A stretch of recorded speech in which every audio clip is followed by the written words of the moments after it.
Hey, I'm Brad the Movie Dork, and today we're going to take a look at our list of the all-time top 5 sports movies in history.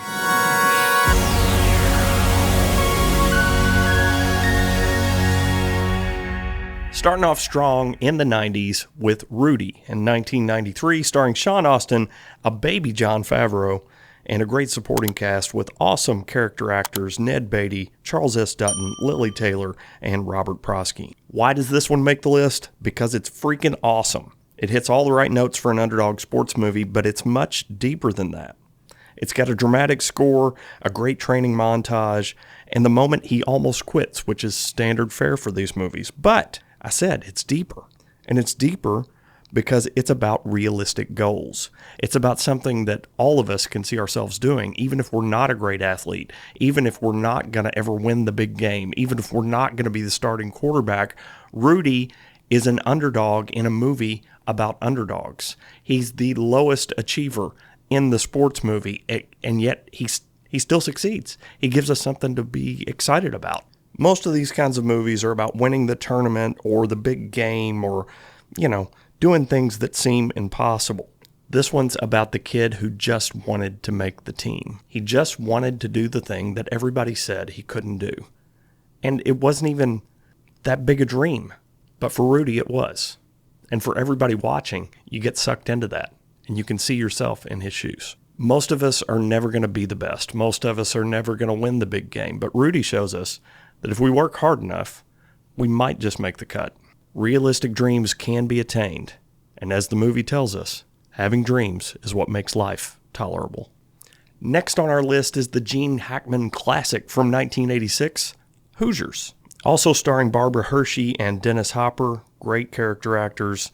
Hoosiers makes the list because it illustrates the love of the game as well as any movie ever could.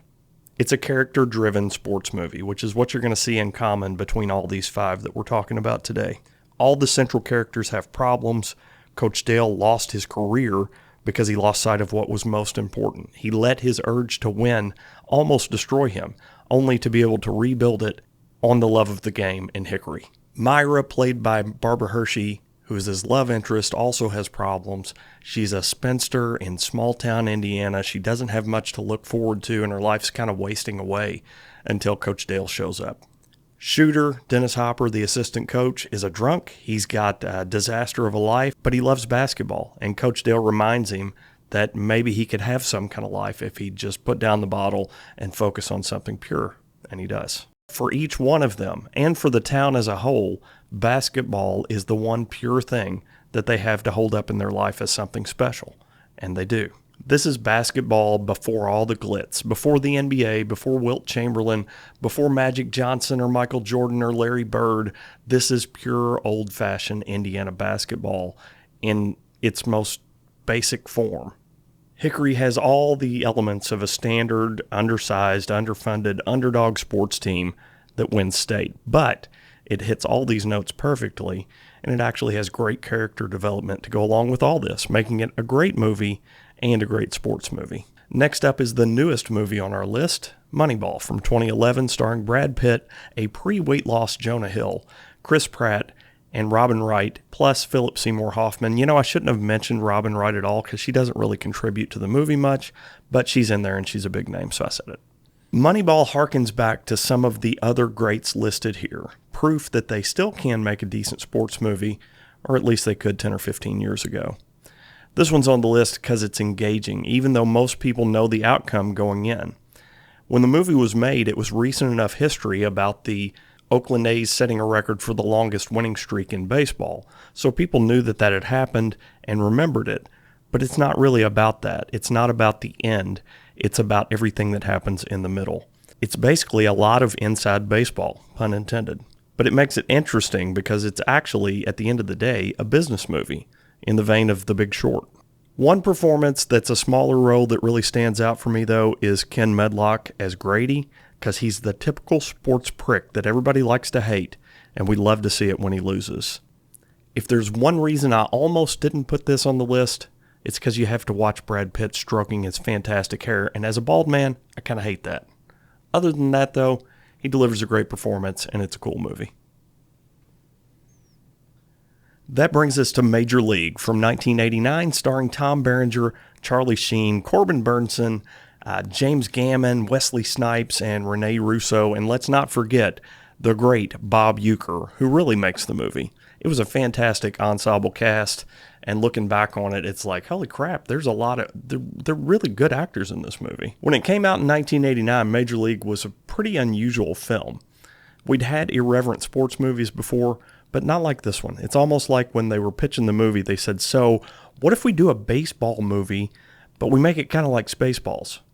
Because some of the humor in it is really slapstick and silly, but it somehow works. The 80s were kind of a weird time.